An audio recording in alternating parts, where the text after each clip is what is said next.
Would you trade a first-round pick for Davante Adams? Wow. Trade a first-rounder for Davante. No, I wouldn't do that. But I would trade Lance to the Raiders or the Dolphins. Oh, the Dolphins for a second-round pick. Give me a second-round pick. Would you trade a second-rounder for Davante Adams? Of course you would. Would you trade a third for Amari Cooper? Get Cooper back? Yeah, that'll never happen. I don't think the front office McCarthy doesn't like him. Brother doesn't like him. Yeah, McCarthy doesn't like him. But there are some players out there that could be had. It seemed like on the offensive, the receiver spot, there's somebody missing. It seemed like there's something missing there. Tolbert, we're used to having three good receivers. Yeah.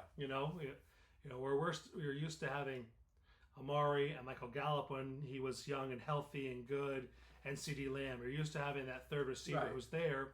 Not that Cooks is bad. Cooks is there. Jalen Tolbert, we're waiting to see him take that next step. And if he doesn't, well, it might be time to pull the trigger on the other number 2/3 receiver and take the Cowboys offense to that next level. Now, Jake Ferguson gets his too. What's his name? Fournier? The other receiver. Flournoy. Yeah, But this last week, we saw Jalen Brooks. Brooks got his catch. Yeah, Brooks got his catch, yeah. So, it's a little different than what we were used to or what we thought we'd get. And listen, Bill Belichick said this week. Cowboys have two weapons on special teams that other teams don't have. Cavante Turpin, who returned his first punt for a touchdown, and you don't even want to talk. I don't think teams will even bother to kick to him on kickoff. They'll just give Dallas the ball at the 30, because if he slips a tackle or two, you ain't catching him on the new kickoff. And then you have Brandon Aubrey, who in my opinion is now the best kicker in the NFL. This guy's incredible. I mean, he's like shooting threes like Curry. Yeah, that's a great way of putting it. Like his range and the ease with which he hits it. I thought they were going to try it for 71. Yeah, this is outdoor. This isn't in a dome. He's kicking this ball. That's a long ways, Jack. Yeah. That's a long ways. You stand out there looking because it goes through the goalpost. Correct. Not through. And it puts tremendous pressure on opposing teams, because now once Dallas if you get the ball, you kick the ball off, and let's say it's a touchback, Dallas gets the ball at the 30, 20 yards, and Dallas has put pressure on you because they can score now. From the 50...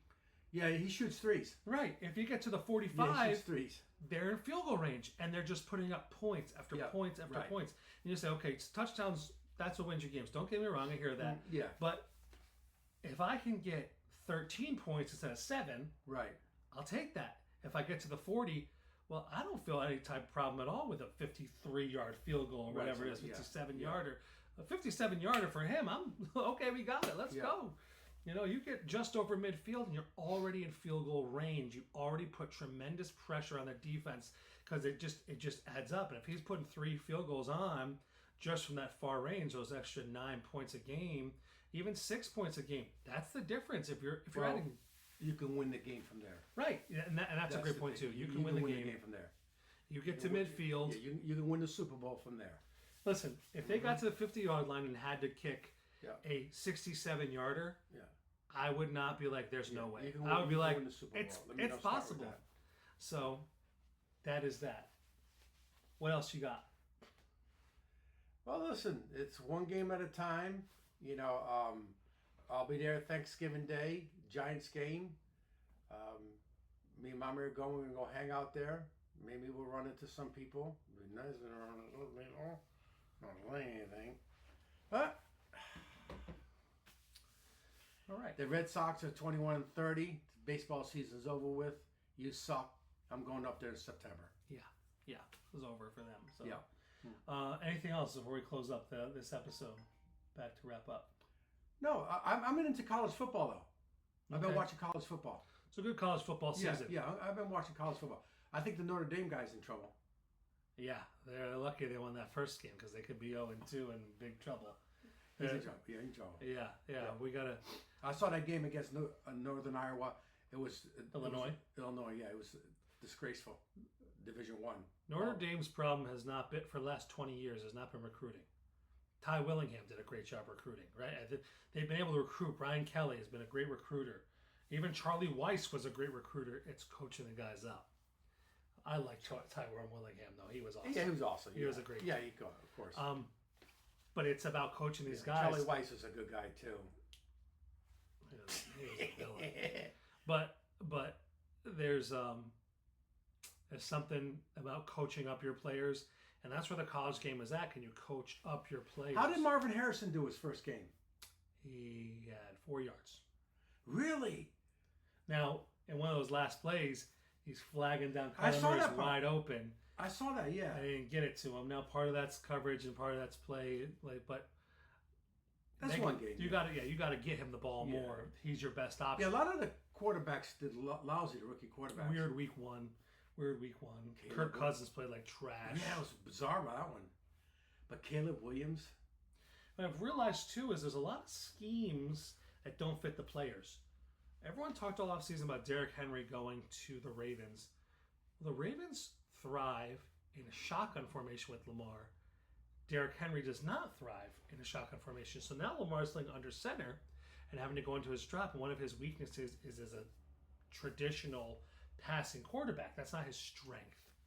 And now with Derrick Henry, you have to get him in there. In fact, Justice Hill, to me, was more effective last week than Derrick Henry was when he got the ball. He fit their offensive scheme better and allowed Lamar to play more efficiently. Yeah, they got a player there they're not using to their scheme. They're only going to give him about... And guess what? That means he's useless. Right, and they've talked about giving him only like 15 touches a game. Well, I think Derrick Henry's strength is getting 25 carries a game, and that fourth quarter, he's absolutely wearing you down. If you're not going to do that, it doesn't look like the steal of a sign that everyone thought it was going to be. Yeah. And Kirk Cousins, they're playing out of the pistol a lot and the shotgun. His strength is under center and being able to step back and take time. Because Aikman didn't like the shotgun. Right. Aikman did not like it. Right.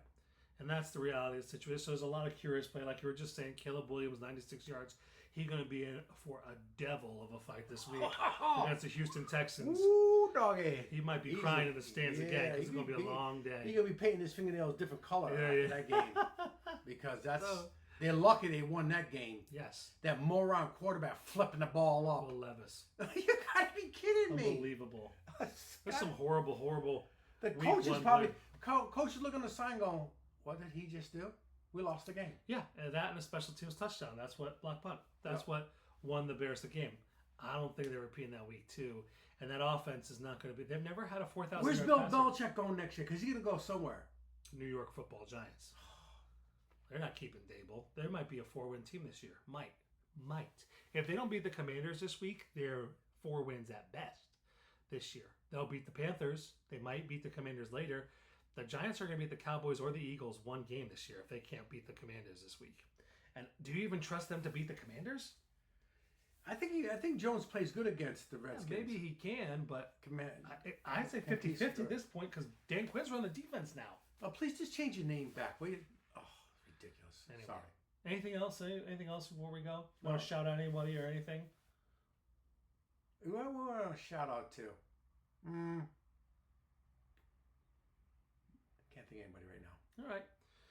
Well, this is the week. We're ready for game tomorrow. I'll put this out and let's go Cowboys and let's go to 2-0 and go from there. All right. Listen, God bless you guys. Find us Cowboys and Coffee Podcast online. You know where to get us. We're with Designated Report. You can find us on YouTube, on Spotify, iTunes, wherever you listen to us or find your podcast. We're here. And that's it. God bless you. We'll talk to you guys soon.